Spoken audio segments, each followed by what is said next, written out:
Marco. Oi lá. Bem, ok? Agora já estamos no ar, hein? O André deu um sinal aqui para nós. Ok. Tá bom? Bom, primeiramente, senhor Marco Antônio, uma boa tarde, muito obrigado. É uma honra, um prazer muito grande poder falar com você aqui no Eis a Questão, a gente trocar uma ideia, bater um papo. A nossa ideia aqui do programa, Marco, a Andréia deve ter conversado com você, é de levar a informação da maneira mais tranquila, serena, porque de agitação na cabeça das pessoas e sustos, né, e fake news nós não gostamos, não queremos e não preconizamos isso. Mas dentro daquilo que nos convém nas nossas áreas de conhecimento, levar a informação de leitura que nós temos. Então é um bate-papo, é uma conversa, vou perguntar algumas coisas para você e queremos aqui já de pronto, né, agradecer muito ao reitor da UFTM que disponibiliza o projeto, a equipe da Andréia toda, né? A você, que é o nosso entrevistado do dia de hoje, a todos os nossos ouvintes internautas, pessoas que estejam acompanhando e assistindo no YouTube para poder fazer uma busca do material e uma leitura, se quiser também. Mas é muito bom nesse momento fazer o quê? Dentro dessa pandemia mundial, trazermos uma informação com credibilidade, com seriedade, naqueles pontos importantes que nós julgamos ser importantes a toda a sociedade, a todo cidadão, uma conversa tranquila. E, Marco Antônio, deixo aqui aberto para as suas considerações e a sua apresentação, se eu for ler a sua apresentação, em 20 minutos desnecessários, né? Uma pessoa que eu tenho orgulho em falar que já trabalhamos juntos em uma instituição de ensino, e é uma pessoa que é formada em economia, é mestre, tem conhecimento, tem muita lucidez, já trabalhou em multinacional, e é um pai de família nota 10, um cara fantástico, uma pessoa que vem aqui falar de coração aberto para nós todos, ubrabenses e do mundo, porque tem gente de qualquer lugar que pode acessar hoje, né, o nosso material pelo YouTube, falar um pouquinho sobre a sua visão como economista sobre esta situação caótica que está acontecendo. Deixo a palavra com você, por favor, Marco Antônio, fique à vontade. Agradecer o convite, Júlio, seu, né, da Andréia, eu estava conversando com ela um pouco antes de entrarmos no ar, claro. E eu particularmente acredito numa missão que é tentar levar conhecimento, né, um pouco do conhecimento que eu tenho em determinadas áreas às pessoas. Então, o objetivo, o escopo do programa, né, Eis a Questão, de estar aqui é trazer algumas reflexões, trazer algumas considerações no âmbito da economia. Eu tenho estudado até por força da expertise, né, um pouco mais a respeito do que pode acontecer, do que já aconteceu, e daquela parte que nos toca mais, né, como que nós, enquanto nação, estamos preparados para a retomada, porque eu considero que essa fase de conhecer o vírus, de se precaver, né, isso aí eu acho que já temos conhecimento. A grande indefinição é e depois. Tem uma historinha do economista que eu acho pertinente, né? Sim. Que diz o seguinte: o economista é aquele cara que na hora do casamento, lá no altar, chega no ouvido do noivo e fala: você já pensou no acordo do divórcio? O cara está casando, pensando um pouco à frente.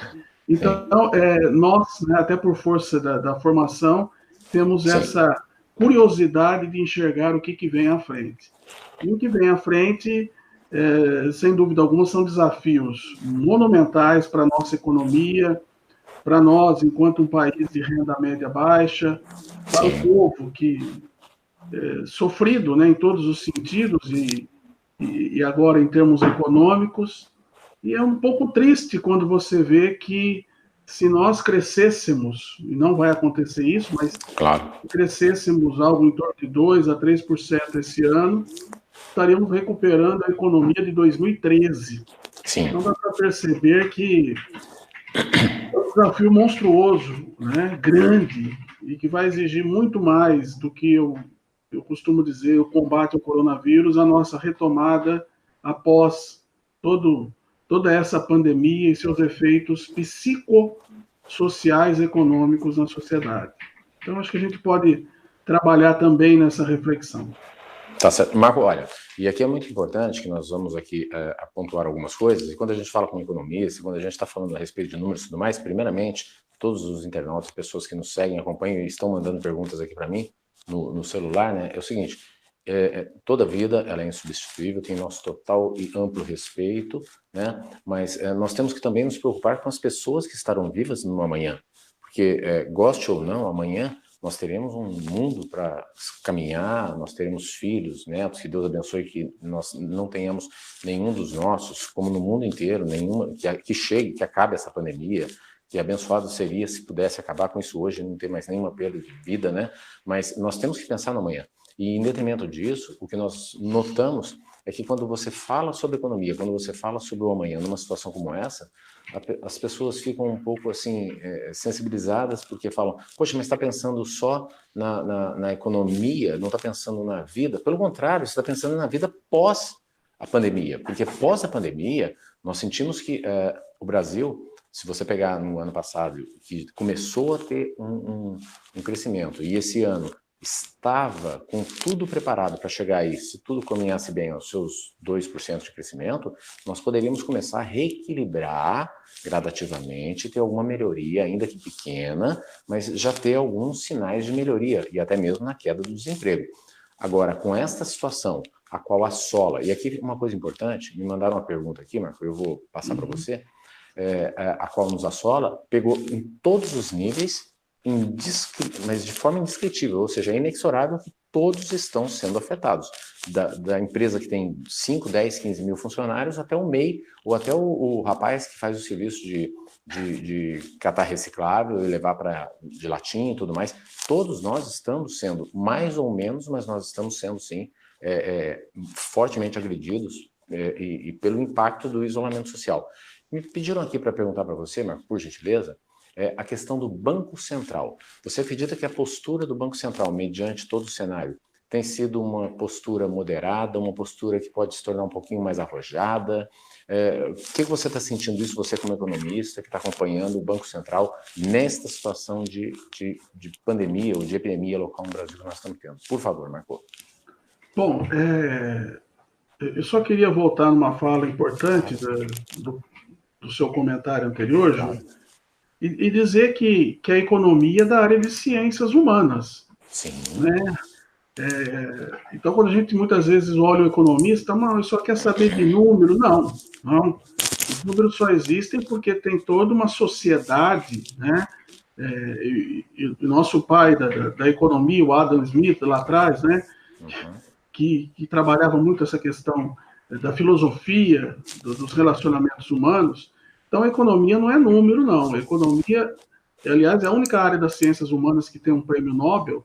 Então, as pessoas são fundamentais. Aliás, um dos maiores economistas, né, que tivemos e que salvou o mundo da depressão, de 29, o John Maynard Keynes, ele sempre colocava algo importante, que são as expectativas dos agentes econômicos, ou seja, pessoas, empresários e governos que influenciam fortemente o PIB, ou o crescimento. Sim. Quanto à pergunta sobre o Banco Central, nós temos um problema sério no Brasil, né? Nós temos um Banco Central semi-independente. Como isso não existe, como também não existe semi-gravidez... Okay. Essa é boa, semi-gravidez. Ele fica sujeito às determinações governamentais, do governo da época, né? Ao mesmo tempo, ele também tem que atender à economia e o grande papel do Banco Central é preservar o valor da moeda, e aí quando você fala em preservar, entra a inflação, entram as questões de política econômica, fiscal. Então, no momento, né, e hoje nós temos lá no Banco Central um neto do grande economista, do Roberto, me fugiu o nome dele, mas, que revolucionou, eu vou lembrar dele daqui a pouquinho, eu tenho até um livro, que revolucionou a nossa gestão macroeconômica na época dos militares, principalmente os dois últimos. Então, o Banco Central, no momento, dado essa, entre aspas, aí, semi-liberdade que ele tem, eu não tenho dúvida que ele está agindo corretamente. Sim. E tem mais um detalhe, né? Está para ser aprovado dentro daquilo que foi mencionado orçamento de guerra, e essa palavra guerra, eu particularmente não gosto. O Yuval Harari, né, famoso historiador, filósofo israelense, ele coloca, tem que tirar essa palavra guerra, porque guerra pressupõe uma luta, né? E isso é prejudicial. No orçamento de guerra está previsto que o Banco Central vai poder comprar títulos de empresas. Então, de repente, a empresa de reciclável aqui de Uberaba está com algum tipo de problema de caixa, ela emite uma debenture, ela tem uma dívida que pode ser resgatada e o Banco Central pode trabalhar. Exatamente o que o Fed fez na crise de 2008. Então, saindo essa autorização para ele comprar dívidas, entre aspas, entrar no mercado e comprar dívidas, eu acho que o trabalho dele está muito completo. Ele está irrigando a economia, tirando algumas travas, né, dos depósitos compulsórios que temos nos bancos, uma boa taxa de juros para níveis nunca antes vistos nesse país. Está faltando, vamos dizer, a cereja no bolo, que é a independência do Banco Central, com mandato, com metas. Eu acho que ele não pode só se preocupar com inflação, o emprego é importante também, mas se ele tiver uma independência, como está em debate, eu creio que o papel dele vai ser muito maior. No momento, dadas as travas que ele tem, as limitações que ele tem por não ser independente, o trabalho tem sido muito bom. Tá certo. Marco, só lembrando, me corrija se eu estiver errado, seria Roberto Manzano? Não, o Manzano é do BNDES. BNDES, não. O Banco Central neto do Roberto Macedo. Isso mesmo. O economista Roberto Macedo. Isso. Mas aqui, Marco, uma curiosidade, até mesmo nisso, nesta sua fala, aproveitarmos aqui para duas questões, o Banco Central teria braços, ele teria alcance para chegar até as pequenas empresas e conseguir fazer com que esse dinheiro chegue de uma maneira rápida até essas empresas, porque tem uma questão da CVM, que nós não podemos esquecer, que é a Comissão de Valores Imobiliários, porque você não pode sair lançando papéis, né, no mercado sem que tenha alguém dando a avaliação, legitimando, né, assegurando aquele valor do seu papel. E aí no Brasil teríamos empresas para fazer essa classificação de empresas que podem sair para mercado e o Banco Central teria esse alcance ao pequeno empresário, as empresas de 5, 10, 15, 20 funcionários, 50 funcionários. O que você entende disso? Ou é uma coisa mais complexa ainda? Se nós olharmos a grande experiência que foi a crise bancária, financeira de 2008 nos Estados Unidos, sim, essa questão de ter garantias, né, um determinado papel, isso à época foi jogado às favas, porque eu tinha que socorrer, é o seguinte, é emergência, é o sangue que tem que acontecer, né? Tá. E agora, quando o Banco Central, agora não, já faz um tempinho, estava tentando resgatar a base monetária americana, acontece isso. O grande problema que nós temos no Brasil, eu já disse isso em outras oportunidades, é o oligopólio do sistema bancário. Tá. Tirando o Banco do Brasil e Caixa, você tem 4 a 5 bancos que detêm aproximadamente 80% dos depósitos das transações. São bancos que seguem critérios da Basileia, né? Um critério estipulado mundialmente, você não pode ter tanto de dívida, você tem que ter tanto no caixa e tal. Mas, no momento, a única forma de fazer chegar ao pequeno seria via Banco do Brasil ou Caixa Econômica Federal, sem muitas restrições. O governo liberou uma certa quantidade para a economia, né, para os bancos. Só que quando você chega num grande banco, ele vai pedir garantia. Eu falei, que garantia que eu tenho se o mercado não manda? Periga demitir. Então, a única grande forma de chegar é ou fazer uma intervenção branca nos grandes bancos, mas que eu acho isso não vai resolver, ou literalmente injetar na veia, tipo, o empresário X, ele vai dar uma garantia mínima e eu empresto via Banco do Brasil, via Caixa Econômica. Pelos grandes bancos, tem travas. E muitas vezes não é culpa deles, são de acordos internacionais que precisam ser cumpridos. Certo. E também eles respondem a acionistas, né? Sim. Eu vou prestar sem lastro.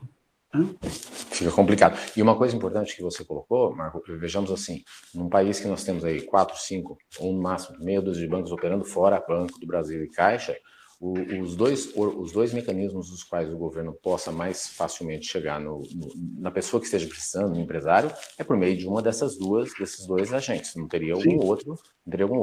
E aí, aproveitando dentro dessa fala sua, a questão das garantias, eu acho que no momento, indiscutivelmente, essas garantias não é momento de se pensar nisso. Nós temos que superar essa fase. Não dá para esperar ter alguém validando o papel de uma empresa ou dando alguma garantia, porque a pessoa está quebrada, ela está à beira da falência. É mais ou menos por aí. Ela está com esses problemas, e Júlio, tem um problema maior, né? O país não cresce esse ano, e o país não cresce até o primeiro semestre do ano que vem. Quer dizer, cresce muito pouco no segundo trimestre ou quadrimestre do ano que vem. Uhum. Então, o banco vai olhar, vai dizer, espera um pouquinho, eu vou emprestar para você, a economia vai retrair esse ano aqui algo em torno de 2% a 3%. O ano que vem, a recuperação, se houver, é para o segundo semestre. Sim. Então, o banco, né, como uma empresa privada, ele coloca essas travas. A única forma, e é isso que está para ser votado também lá no Congresso, Sim, é o Banco Central poder comprar o título, né, sem muitas amarras, daquele empresário pequeno, dizer, não, eu vou comprar, depois eu corro atrás. Via Banco do Brasil ou via Caixa. Ou pegar um dos grandes bancos e dizer, libera o dinheiro que eu garanto, eu governo. Ele vai ser o fundo, ele seria o lastro da operação. Isso, são as duas grandes formas, ou pelos dois bancos estatais, ou via direto, governo, Banco Central sendo o avalista. Um Banco Central sendo avalista vale a pena, né? Aí, sem dúvida alguma. Até porque ele que faz esse controle, um dos principais controles da nossa economia passa pelo Banco Central, Sim. Sem dúvida alguma. Marco, aqui estão chegando muitas perguntas e eu vou aproveitando nesse bate-papo que a gente está tendo, né? E aquelas perguntas que saltam mais, que é uma preocupação muito grande, embora você já tenha resvalado sobre ela, a questão do nosso PIB. Dizem algumas fontes do mercado, igual está sendo falado aí por vários bancos de investimento e algum pessoal voltado no mercado, que o PIB deve demorar algo de 5 a 6 anos para ter algum restabelecimento ao ritmo, o qual era projetado para esse ano e ano seguinte. Na sua leitura, no seu entendimento, é isso mesmo? Ou é um pouco menos, ou é um pouco mais? O que você percebe, Marco? Por favor. Olha, uma das grandes frustrações do economista é que a realidade sempre dá um capote nele, né? A realidade teima em contrariar. Certo. Eu não acredito em 5 anos, mas em 2 anos e meio sofríveis, sim. Isso para retornar a um PIB em preços correntes de 2013. Tá certo. Para entender um pouco essa questão do PIB, né, a gente precisa entender a composição dele. 65% dele, PIB, é o consumo das famílias. Olha, como que eu incentivo o consumo? Dando emprego, dando crédito, tendo um bom salário, que é exatamente o que nós não temos para fazer crescer. A grande dificuldade agora, né, Marco? Me desculpe te interromper. É a grande dificuldade agora, que é o nível de desemprego em ascensão, provavelmente. A outra mola do PIB são os investimentos. Os investimentos governamentais estão prostrados, né? Toda aquela expectativa de privatizações para esse 2020 se foram. Os empresários, olhando o horizonte, dizem, olha, eu vou investir numa construção que eu sei que não vai ter retorno, ou não vai ter retorno no curto prazo, então eu congelo. Bom, então vamos partir para as exportações. Essas também estão prostradas, porque a economia mundial teima em não crescer, pelo contrário, estima-se que caia em torno de 3% a 4%. Sobra a China. A China já está crescendo. Sim. Então, as grandes variáveis do PIB, elas estão comprometidas. Consumo, investimento governamental, investimento privado e exportações.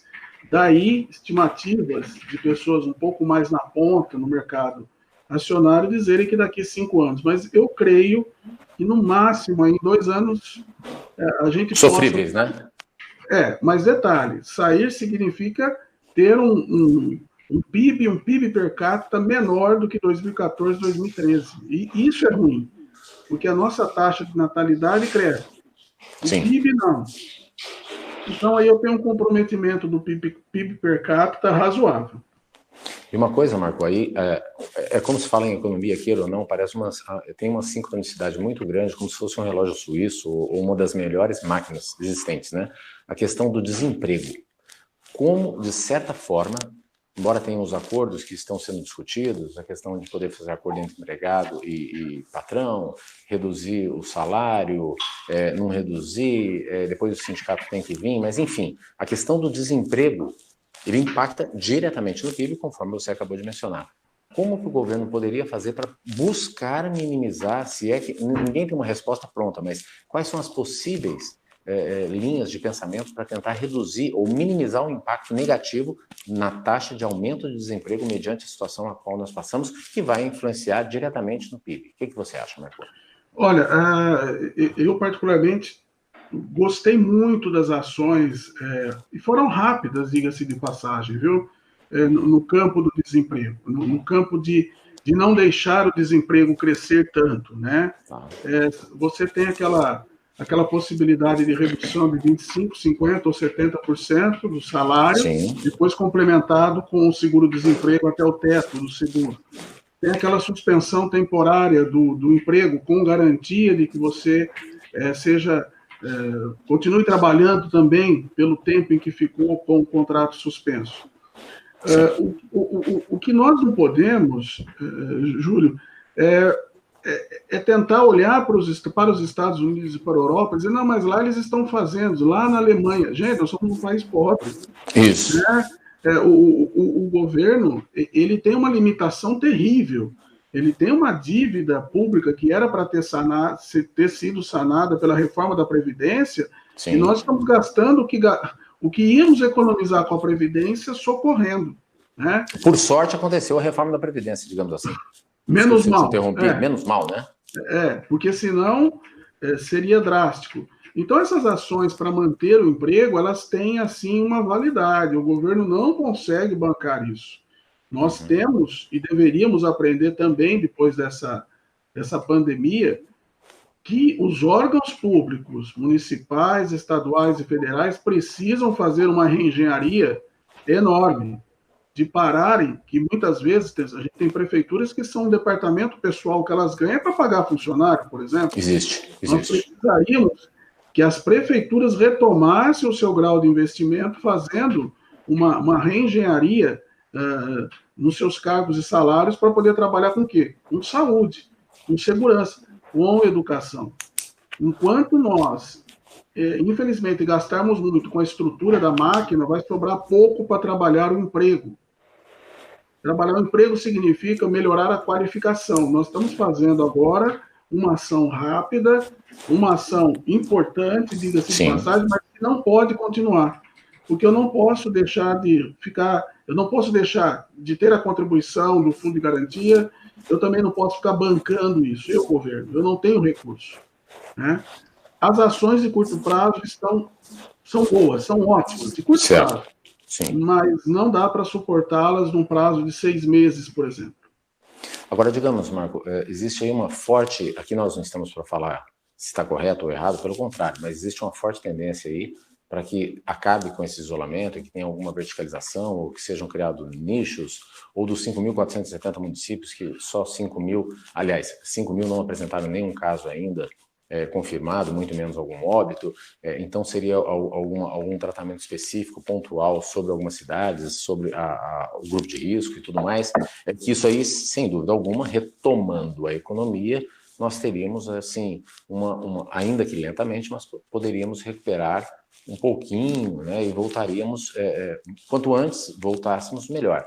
Agora, se isto se alonga, se isto começa a ficar para final do mês de abril, mês de maio, mês de junho, mês de julho, é muito preocupante, porque daí, digamos assim, até a própria arrecadação do governo também cai, e aí com isso pode até chegar ao ponto de não ter dinheiro para pagar o próprio funcionário ou servidor público federal. Estou certo ou errado? Não, esse é um prognóstico. O Paulo Guedes, acho que no final de semana, me parece, ele deu uma entrevista dizendo, gente, o nosso deadline é maio e junho. Depois não tem como tirar o cavalo do poço. Ponto. Ou seja, vai ficar cada vez mais aguda a queda do PIB, as expectativas e as percepções. Agora, essa imagem que foi colocada, e você citou no início, parece uma dicotomia, pessoas, economia, vida. É Isso. óbvio que a vida é mais importante, porque sem ela não tem capitalismo. Lógico. Óbvio que não vai ter economia, não teremos pessoas trabalhando, produzindo e consumindo. Só que nós temos um problema, nós somos um país pobre. O Trump está despejando 2 trilhões de dólares, aí tem a maquininha. Nós não temos. Não, mas na Alemanha, mas gente, a Alemanha é a terceira, quarta economia do mundo. Nós não podemos e não temos esse luxo de esperarmos vir uma entidade chamada governo para resolver isso. Até porque esse governo, os governos, estão literalmente quebrados e vão sair da crise mais quebrados ainda. Então, nós precisaríamos encontrar um meio termo aí. Né? Estatisticamente, são poucas pessoas que, infelizmente, morrem, são poucas pessoas contaminadas e vai para fora. Nós, estatisticamente, não podemos e não iremos repetir as curvas que aconteceram na Itália. Eu vejo, Júlio, assim, com muita preocupação quando a mídia, de um modo geral, não vamos segmentá-la, fala da Itália. 80% das mortes aconteceram no norte da Itália, com pessoas de uma certa idade, e estatisticamente há uma correlação da quantidade de jovens que moram com os pais. Né? Quanto maior a quantidade de jovens que moram com os pais idosos, maior a taxa de contaminação. Contaminação, isso. Ponto. Então, onde que nós podemos ter essa experiência? Tragicamente, nas favelas brasileiras. Sim, e é onde nós temos uma concentração muito grande de pessoas junto com idosos e crianças. Exatamente. Ou mesmo aqui na nossa Uberaba, a gente sabe que existem casas que trazem trabalhadores de fora, que 12, 15 pessoas moram ali. Então, eu tenho absoluta certeza que se nós pensássemos de uma maneira racional em trabalhar grupos de risco, prevenção, né? Isso é fundamental, claro. Isso não se discute, a questão do álcool gel, a questão de máscaras, tal, mas não querer repetir os tratamentos econômicos e sociais de outros países. Aqui não dá certo, aqui é uma outra cultura, nós temos uma cultura gregária. Você está vendo que o isolamento em São Paulo não está chegando a 60%. Não chegou. Não vai chegar. Não é uma Coreia do Sul, não é uma China, né? É algo que a gente deveria pensar de forma diferente. Eu fico assim muito triste quando nós importamos modelos para os trópicos. Sempre que importamos modelos para os trópicos, as coisas não funcionaram bem. E aí, Marco, vem muito ao encontro de uma pergunta que está aqui, que é a questão, mas os Estados Unidos estão fazendo isso aqui, a Itália fez aquilo, a Alemanha faz aquilo outro, mas são países que possuem uma condição econômico-financeira muito diferente da nossa, e um nível de desigualdade muito diferente do nosso. Nós não podemos pensar como eles estão pensando e querer aplicar, digamos assim, o mesmo medicamento econômico lá, aqui para a nossa realidade. Ela é muito distinta, ela é distante, nós temos uma outra realidade. E aqui chega uma pergunta que a pessoa está me falando, é o seguinte: com esta situação, doutor Marco Antônio, acredita que a informalidade no Brasil aumenta, diminui, se mantém? Qual é uma expectativa que você tem a respeito da informalidade em detrimento desse cenário a curto e médio prazo que nós estamos vivenciando? Ela vai aumentar. Isso você acha que ela aumenta? Não, ela vai aumentar, ela já estava um pouco em crescente. Agora, por que a informalidade cresce? Talvez a pandemia dê um impulso. Ela cresce porque nós temos uma população economicamente ativa que tem um nível educacional baixíssimo, um nível tecnológico baixíssimo. Então, quando você tenta integrar o país nas cadeias produtivas, nós ficamos lá atrás. Nós precisamos, em média, de 8 trabalhadores brasileiros para dar a produtividade em faturamento de um americano. Então, a informalidade ela estará sempre conosco, em grau maior ou menor, mas agora impulsionada pela pandemia. Mas não pela pandemia. mas sim pelo nosso descaso com a educação. Quando eu falo educação, é no sentido amplo, né? Sim. Nosso descaso em não investirmos em saúde, né? Pelo nosso Sim. descaso em privilegiarmos determinadas camadas da sociedade em detrimento das outras. Tem até uma campanha, né, dizendo, poxa, se vão reduzir em 25% o meu salário, cadê as outras classes envolvidas? Cadê o poder Sim. legislativo? Cadê o poder executivo? Cadê o poder judiciário? Quando você vê um Banco do Brasil, um Banco Itaú alardear que vai doar 1 bilhão Doar 1 milhão. Você pergunta, tudo bem, mas cadê a Câmara dos Deputados? Cadê a nossa Câmara dos Vereadores? Cadê? Né? Então, a informalidade, ela é algo que vem da educação, mas vem da nossa estrutura, que não tem dinheiro, recurso para bancar a educação desse pessoal. E quando eu falo educação, Júlio, não é Sim. mais a cartilha Caminho Suave, não. Não, eu fiz esta, hein? Fiz esta. Eu fiz também, até hoje. É a educação de saber pensar, raciocinar com números, ter uma visão crítica e ler. Não ficar só na manchete do YouTube, ficar no conteúdo de um jornal. Marco, aproveitando, por gentileza, dentro dessa linha que você falou, uma questão muito importante. Como nós temos aí um possível aumento do desemprego, como nós temos aí um possível... E todas as tendências são para que tenha mais informalidade, e nós percebemos aqui, puxando um pouquinho a sardinha para o nosso lado, que nós somos do meio educacional, nós lidamos com educação, com ensino superior, essas coisas todas. Eu acredito que aqueles alunos que hoje, aqui vai um aviso e também uma chamada, né, um chamamento para as pessoas, não parem os seus estudos. Eu gostaria muito de ouvir a sua opinião como economista a respeito disso, porque eu ouço muito, né, pelos contatos que eu tenho, ou em grupos, o pessoal fala, eu acho que eu vou parar a faculdade porque eu não tenho mais dinheiro para pagar a faculdade, agora eu não sei se vale a pena continuar pagando. Eu acredito que, ao contrário, é um momento, sim, de você renegociar, de você buscar a faculdade, mas não parar os estudos. Eu acredito que o estudo agora mais que nunca, muito mais importante. A sua visão, por favor, Marco. Olha, eu trabalhei na iniciativa privada, eu ainda estou na iniciativa privada, em setores, né? Sim. De empresas, bancos, multinacionais e tal. E eu posso garantir, sem educação plena, educação de qualidade, a gente não caminha. A OCDE tem uma estatística que diz o seguinte: a pessoa com nível superior, diploma de nível superior, tem 3 vezes menos chances de ficar desempregado do que quem não tem. Ponto, só por aí. A renda média de quem tem ensino superior chega até 100% a mais do que aquela que não tem, que só tem ensino médio. Então, por onde você olha, por tudo aquilo que está publicado aí, a educação é fundamental. O problema, Júlio, é que as famílias brasileiras colocam a educação como quinta prioridade. Isso. Né?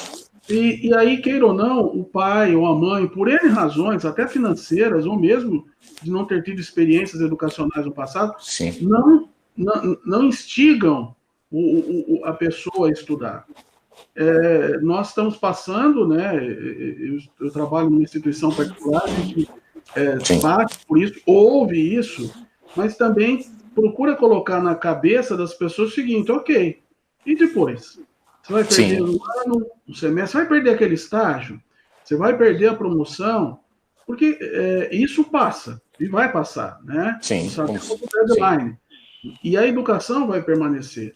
Então, essa consciência de educação, ela é algo que deveria ser a nossa prioridade número 1. Né? Mas está difícil. Cara, deixa ele gastar com o iPhone 12, não paga a academia de ginástica, vai para a escola de inglês, ou mesmo a sua faculdade, o seu ensino, etc. Mas priorize a educação. Tempos atrás, um grande banco aqui em Uberaba, demorou 6 meses para achar um estagiário influência em inglês. Estagiário influência em inglês. Quando ele encontrou esse estagiário e pagou muito bem, 3 meses depois, um outro grande banco foi lá e pagou 2 vezes mais para esse cara. E levou embora. Né? Então,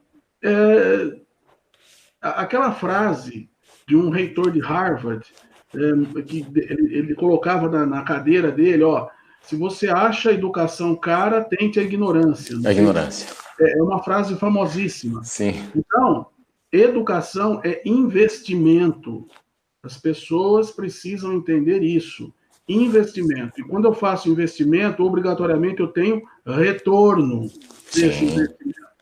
E nesse momento é o momento de se ter retorno. Não, mas está difícil, a crise eu não estou ganhando. Olha, se faz um esforço, se tenta manter na onda, porque quando a cortina fechar, você tem que estar lá. Sim. Não pode ficar atrás dela. Uma coisa, Marco, inclusive só aproveitando, um testemunho que passou, eu tenho um aluno também, né, trabalho na escola, na instituição de ensino superior, e um aluno me procurou falando, professor, está difícil a situação, porque eu agora não tenho mais como continuar pagando, mediante a situação e tudo mais. Eu falei, você tem um carro ou uma moto? Não tem? Tem. Vende o carro ou a moto e reserva esse dinheiro, faz uma alocação desse dinheiro única e exclusivamente para pagar os seus estudos. Por quê? A hora que acabar, como você bem colocou agora, Marco, a hora que acabar essa situação, vai voltar, o mundo vai voltar. E as pessoas mais preparadas terão alguma oportunidade a mais do que aqueles que não têm o preparo. Como você bem coloca na questão da cortina, quando a cortina fechar, se você estiver de fora da cortina, acabou. E aqui, continuando, né, nessa sequência que nós estamos falando aqui, Marco, você tocou num ponto importante na questão das prefeituras, ou seja, não só a prefeitura, mas o Estado também. Quando eu falo Estado, o Estado, não a União, mas vejo que essa pandemia e vejo que o caos que nós temos hoje as prefeituras, uma boa parte delas, tomadas em 50%, 60%, 70% de tudo que elas arrecadam para custeio de folha de pagamento. Então, 85%, Júlio. Sim, não, eu falo assim, as prefeituras estão assim, quase todas, tirando alguns núcleos, algumas específicas que têm uma grande arrecadação, vamos dar um exemplo, Paulínia, por exemplo, que é um caso à parte, né? Mas tirando essas exceções, nós temos as prefeituras todas com um nível de endividamento de folha absurdo. Seria agora esta situação, infelizmente, um elemento facilitador para que a reforma administrativa de fato aconteça? Olha, do limão faz-se, né? Devemos fazer uma limonada. Limonada. A palavra crise, esses clichês, né? A palavra Sim. Crise, no mandarim também significa oportunidade. Oportunidade. Eu não tenho a menor dúvida que deveria ser um momento para as instâncias municipais, estaduais e federais dizerem o seguinte: eu não posso sobrecarregar a minha população e manter uma estrutura pesada. Esses dias eu estava analisando aquelas curvas, né? Ó, se nós não fizermos o isolamento horizontal, a curva vai ser mais alta, né? Tal. Só que se eu tiver uma curva desse jeito e a economia afrouxar, a economia vai andar. Quando eu faço, não, vamos abaixar a curva. Ok. Precisa abaixar a curva, porque nós não temos uma estrutura hospitalar, é isso? Isso nós não mesmo. temos uma estrutura hospitalar? Porque nós não investimos em saúde. Na estrutura hospitalar. Por que eu não invisto? Porque não tem dinheiro. Por que não tem dinheiro? Porque eu estou gastando com o custeio da máquina. Da máquina, isso mesmo. Então, a gente já trabalhou em empresa, né? Eu lembro muito do meu tempo de sadia. Ó, faz um método dos porquês aí que você vai chegar à causa fundamental. A causa fundamental os recursos municipais, estaduais e federais são insuficientes para bancar a saúde, a educação e a segurança. Por quê? Porque ele tem uma estrutura pesada e que não funciona na maioria das vezes. Quantas camas ou leitos respiratórios nós temos em Uberaba com seus 340 mil habitantes? Mas por que não temos? Não, porque não tem recurso. Por que não tem recurso? Não, porque eu preciso desse dinheiro para bancar a máquina. Gente, é o momento da máquina ser azeitada, né? Como se diz. Sim. Porque a causa fundamental lá embaixo vai ser que nós não podemos manter uma estrutura pesada, estrutura governamental pesada, em detrimento de nós que pagamos quase 40% do PIB em impostos. E detalhe, não tem retorno. Sim. E uma coisa importante, Marco, que algumas pessoas ainda defendem, falando que se existir essa reforma, nós teremos um número, olha só como é uma leitura, é uma questão aqui importante, aproveitar você que é economista para poder falar a respeito. Se nós fizermos uma reforma administrativa, nós teremos maior desemprego do que existente hoje.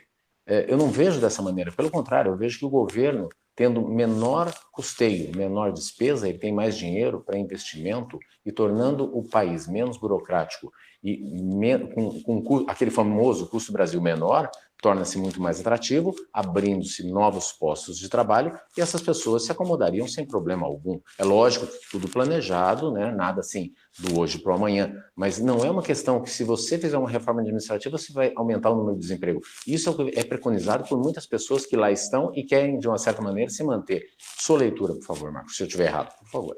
Não, em linhas gerais é isso. Você tem um grupo de pressão muito forte, já não se fala mais em reforma administrativa no Congresso, né? Já não se fala em prisão em segunda instância, a cortina de fumaça, e eu acho que a gente tem que ter atenção ao coronavírus, mas e quando ele passar? É uma falácia essa questão que vai ter desemprego. Por quê? Porque é o contrário. Se eu tiver uma área de saúde forte, quer dizer, eu não gasto tanto com folha de pagamento ou custeio, e invisto em saúde, eu estou formando pessoas mais qualificadas, médicos, biomédicos, enfermeiros, fisioterapeutas, estou tendo uma saúde de qualidade. Sobrando dinheiro, eu posso trabalhar saneamento. Básico, saneamento básico, né? Me desculpe te interromper. Exatamente. O Brasil, né, o Uberaba talvez seja privilegiada, mas, em média, o Brasil não chega a 30%, 40% da água tratada. Então, eu direciono o recurso para gastar no curto prazo com o custeio da máquina, mas eu esqueço do restante.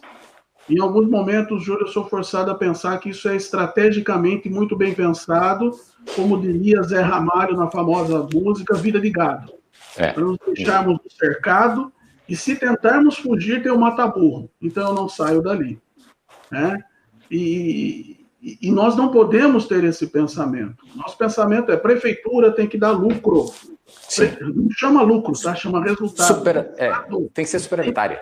Tem que ser superavitária. Para quê? Para ajudar a população. Sim, não pode ser uma folha de um departamento pessoal. Né? Que é hoje, me desculpe. Infelizmente, a maioria das prefeituras, dos estados, e até do governo federal nem tanto, né? Sim. Mas estado e município é um grande departamento pessoal. Bom, estamos aqui, meus queridos internautas e ouvintes, todas as pessoas que estão acompanhando no Eis a Questão com o professor Marco Antônio. E Marco, gostaria muito que a gente tem horário, né? Não tem como fugir disso, né?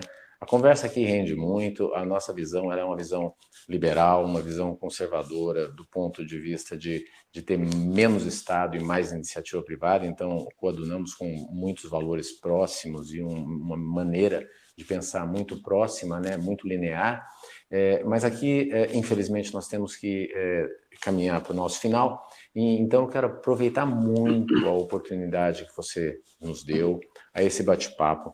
Quero sim já deixar aberto um convite que depois nós vamos organizar com você, para que você possa retornar com a gente, para que você possa estar em outro dia, para a gente, se Deus quiser, sem esse negócio de coronavírus, em uma situação melhor, né, em um outro momento, já sem quarentena. E aqui eu queria aproveitar com você agora, Marco, e que você pudesse mandar um recado, uma palavra às pessoas que estão nos acompanhando, aqueles que vão nos ouvir. O que você gostaria de transmitir para todas aquelas pessoas que possam, de uma certa maneira, ter alguma palavra de acalanto dentro desse momento crítico? Você, como economista, uma pessoa lúcida, um pai de família, um cara genial, e gostaríamos muito de ouvir que você possa transmitir alguma coisa para todos aqueles que possam estar nos acompanhando. Olha, na antecapa da minha tese de mestrado, eu coloquei uma passagem do profeta Oséias. Oséias é um profeta do Antigo Testamento, que eu, particularmente, fazendo uma analogia com os dias de hoje, é o que aconteceu na vida de Oséias. E a frase é a seguinte: meu povo se perde por falta de conhecimento. Eu temo que a gente esteja sendo, por A ou B, por azul ou vermelho, né, sendo levado para uma cortina de fumaça que não está nos deixando ver a realidade. Certo. Então, eu diria para as pessoas lerem prós e contras, mas terem uma determinada opinião, porque senão nós vamos entrar em pânico, né? Agora é a guerra da cloroquina. Não, eu falei primeiro, gente, não é quem falou primeiro, está dando certo, se aplica. Vamos usar. Isso. Então, a primeira questão é busque conhecimento, busque informação.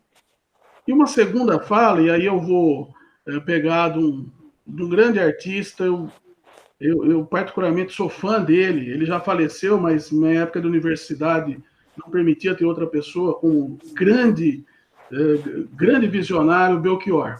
E tem uma música dele que diz que o novo sempre vem. Então, o novo nós vamos sobreviver. Vamos sair dessa, vai ter tratamento, daqui a pouco se descobre, vamos ver futuro. O novo sempre vem, o futuro está aí. Ponto. Nós temos que olhar para lá, para frente, sem se descuidar. E sem se descuidar é ter essa inteligência, esse conhecimento, e se não se perder. E eu tenho absoluta certeza que nós podemos aprender muitas coisas com essa pandemia. Mas a principal delas é entender que a vida é frágil. Entender que a vida tem que ser muito bem vivida. Mas, acima de tudo, a gente tem que entender que o conhecimento é fundamental. Até para não sermos enganados e até para não criarmos polianas, né? É belo, o mundo é... Não, conhecimento. Então, se eu pudesse deixar essa mensagem, as duas é isso: busque conhecimento, busque informação e acredite que o novo sempre vem. E a economia é dinâmica. E só reforçando, Júlio. Sim. A economia é da área de ciências humanas. Isso, bom, muito bom você falar. Gostamos de números? Claro, gostamos. Mas os números nos tapeiam enquanto economistas demais. Mas a gente gosta deles. E gosta deles para fazer com que esse mundo seja cada vez melhor. Tá bom. Marco Antônio, muito obrigado. Agradeço aqui em nome do reitor da UFTM, em nome da equipe da Andréia, em nome de todas as pessoas que estão nos acompanhando. Inclusive, chegou uma perguntinha aqui capciosa, a qual deixarei para uma próxima ocasião, sobre uma tal de ferroviária de Araraquara. Fizeram essa pergunta aqui. Olha... A ferroviária de Araraquara, hein? Olha, eu vou comentar quem falou depois, mas deixar aqui, por que o Marco não está com a camisa da ferroviária de Araraquara? Eu até pensei, mas disseram que não. E detalhe, fizemos 70 anos de existência no último domingo. Olha só, hein? Isso, e aqui em casa, até a cachorrinha tem a camisa da ferroviária. A gente é a resistência. Que bacana, Marco. Olha, mais uma vez, Marco, muito obrigado. É um prazer muito grande, um carinho muito grande ter você com a gente. Vamos falar em outra oportunidade. Um abração, uma boa tarde, uma excelente semana para nós todos. Para nós todos. Um ótimo ano. Um ótimo ano. Muito obrigado. Um abraço a todos vocês. Um abraço, tchau, tchau. Júlio. Um abraço, Andréia. Tchau, tchau. Tchau.